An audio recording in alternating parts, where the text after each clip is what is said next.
En el nombre del Padre, y del Hijo, y del Espíritu Santo. Amén. La gracia de Jesucristo, pan vivo, bajado del cielo, esté con todos ustedes. Continuamos, hermanos, con estos encuentros, pequeñas catequesis sobre la Eucaristía, este sacramento admirable que es el sacramento que nos da la vida verdadera. Y donde nuestra vida cristiana está profundamente anclada. No podríamos entender nuestra relación con Dios sin la Eucaristía. No podríamos entender nuestro propio crecimiento espiritual sin la Eucaristía. La Eucaristía la hace la Iglesia y la Eucaristía hace la Iglesia.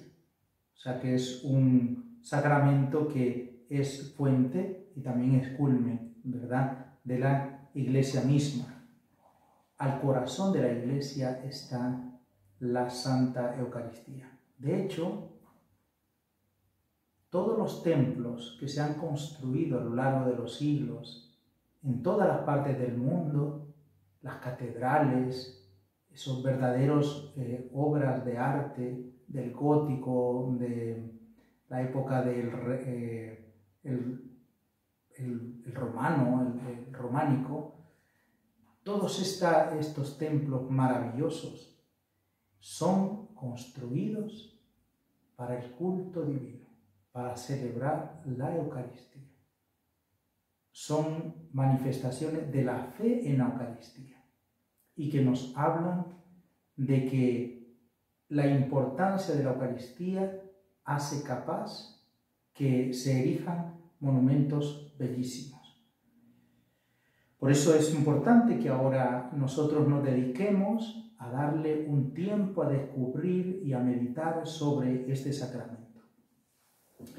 En el primer encuentro yo narré el primer escrito, el más antiguo, sobre el relato de la Última Cena, que lo dice San Pablo. Esto es porque la carta de San Pablo a los Corintios es más antigua en ser escrita, mucho más antigua que los mismos evangelios. Esto es por la historia propia de los libros inspirados, sobre la época cuando aparece, es que podemos entender lo que yo estoy diciendo. Aunque está clarísimo que todos estos escritos son fruto de la tradición viva de la Iglesia.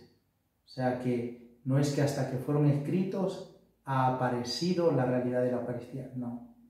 La Eucaristía apareció en el momento en que Jesucristo la ha realizado. O sea, es el Señor la fuente de la Eucaristía. Así lo dice San Pablo en este texto: yo recibí del Señor lo que a mi vez os he transmitido. Proviene todo del Señor. Pero este texto, aparte de decir cosas muy significativas, que la noche en que le iba a ser entregado, tomó pan, pronunciando la acción de gracias. Dijo: esto es mi cuerpo, que será entregado por ustedes. Hacer esto en memoria mía. Esta palabra memorial que vamos a explicar en los próximos encuentros. Y luego dice: después de cenar, tomó las copas y dijo: esta es la copa de la nueva alianza en mi sangre.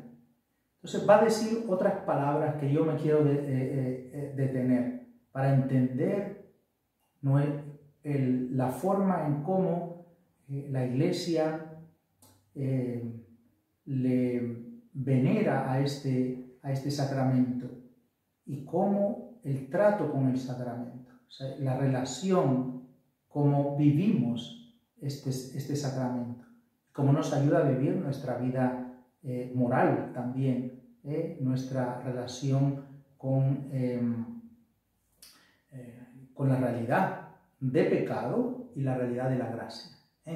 Es como un ábside como un termómetro, que no es como un termómetro, sino que es el sacramento que nos inspira a vivir santamente. Eso sería. Pues dice San Pablo, lo primero, dice: cuantas veces la bebiereis, hacedlo en memoria mía. Pues cada vez que comáis de este pan y bebáis de este cáliz, anunciamos la muerte del Señor hasta que Él venga. Aquí esta frase es muy bonita porque está diciendo que vamos a celebrar la Eucaristía hasta que venga el Señor. Anunciamos la muerte del Señor, proclamamos la muerte del Señor hasta que Él venga. Porque la Eucaristía se presente el misterio del sacrificio de Jesucristo. También la resurrección, sin duda, pero está aquí presente el momento de la entrega de Jesucristo en la cruz, el derramamiento de su sangre y la entrega de su cuerpo está presente. Pues proclamamos a Jesucristo el Cordero inmolado hasta que Él vuelva en su segunda venida. Por eso en la Eucaristía decimos: anunciamos tu muerte, proclamamos tu resurrección, ven Señor Jesús. Pedimos que el Señor venga en la Eucaristía porque todo está consumado. Luego inmediatamente dice otras cosas. Por tanto, como es esta realidad tan profunda, anteriormente ya San Pablo ha dicho que comulgar con el pan es comulgar con el cuerpo de Cristo. Comulgar con el vino es comulgar con la sangre de Cristo. Porque realmente es el Señor. Entonces él va a decir, San Pablo, por tanto, quien coma el pan o beba el cáliz del Señor indignamente será reo del cuerpo y la sangre del Señor. Será reo. Aquí ya advierte que no se puede comulgar indignamente.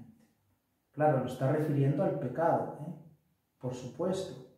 No me puedo entretener a leer todo, pero San Pablo dice una serie de pecados, que son los pecados de la carne, los pecados de la idolatría, los pecados mortales que nos separan del Señor. En eso, pues, lo sabemos todos, y si no lo sabemos, pues poco a poco somos instruidos por la doctrina y también por nuestra conciencia.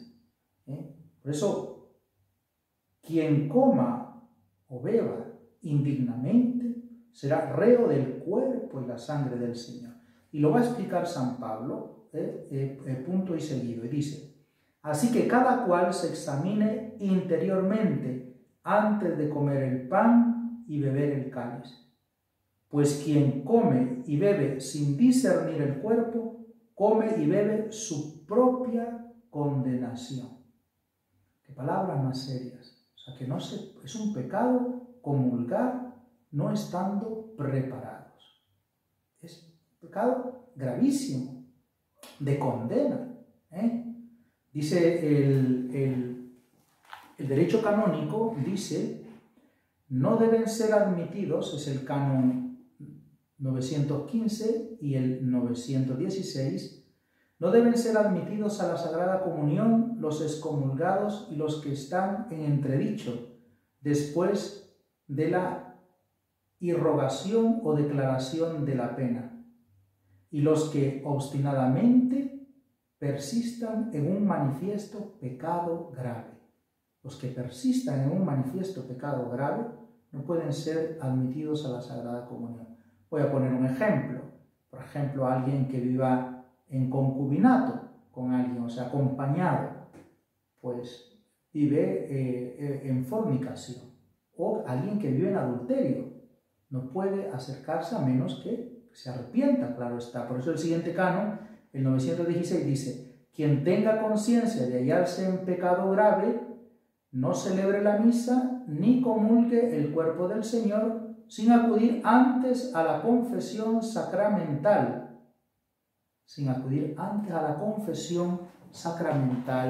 En el sacramento de la reconciliación. Y continúa diciendo San Pablo: por eso hay entre vosotros tantos enfermos y achacosos, y mueren no pocos. Aquí hay como dos posibilidades en esta palabra. Una es que hay gente que por estar incurriendo en este pecado de comulgar indignamente se enferma. O también la otra posibilidad de que no vaya a ser que te puedas morir. O sea, si hay muchos enfermos, achacosos y mueren muchos, y que no vaya a ser que mueras estando en un pecado grave. O sea, entonces estás atentando contra tu condenación. Por eso dice anteriormente, se come y se bebe su propia condenación. Si nos juzgásemos a nosotros mismos, no seríamos castigados. Sin embargo, el Señor nos castiga para corregirnos. O sea, todo castigo es el amor del Padre. Por eso dice que a veces se enferman porque Dios les llama la atención. Mira, estás pecando gravemente. Dice, para que no seamos condenados con el mundo. Así pues, hermanos míos, cuando os reunáis para la cena, esperaos unos a otros. Si alguno tiene hambre, que coma en su casa. Así no os reuniréis para castigo vuestro. Lo demás lo dispondré cuando vaya. Luego va a decir un pecado contra la caridad que hacían los cristianos de Corinto, esta primera comunidad de Corinto, que habían vuelto la cena del Señor como un desorden, que comían a distiempo, porque al inicio se hacía dentro de una cena, dentro de un banquete. Esto se atestigua, ¿no?, en la historia de la Eucaristía, pero que luego después queda la sustancia como lo celebramos actualmente, y durante siglos y siglos lo ha hecho la Iglesia, guiada por su tradición, ¿no?